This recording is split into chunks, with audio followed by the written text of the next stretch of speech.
শিলার কুমড়ার বাগান শিলা গ্রামের মাটির বাড়ির উঠোনের পাশে ছোট্ট সবজির বাগান বানিয়েছিল। বিকেলের সোনালি আলোয় সে যত্ন করে কুমড়ার লতা লাগাচ্ছিল, চারপাশে বাঁশের বেড়া আর সবুজ গাছপালা। রাত নামতেই আশ্চর্য ঘটনা ঘটল। চাঁদের আলোয় বাগানের কুমড়াগুলো যেন নিজেরাই নাচতে শুরু করল। তাদের চোখ মুখে ফুটে উঠল কার্টুনের মতো হাসি। তাল গাছ আর বাঁশঝাড়ের ফাঁক দিয়ে ঝিকমিক করছিল তারারা। হঠাৎ একটি বড় ঢোল নিজে নিজেই বাজতে শুরু করলো।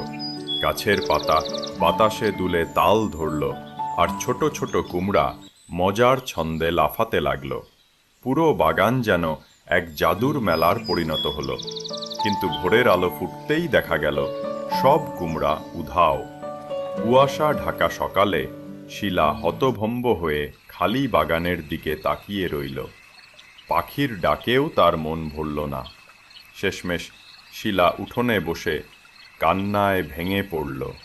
চোখের জল গড়িয়ে পড়ছে, মুখে মলিন হাসি। সে কাঁদতে কাঁদতে বলল, কেউ লাইক আর সাবস্ক্রাইব করল না।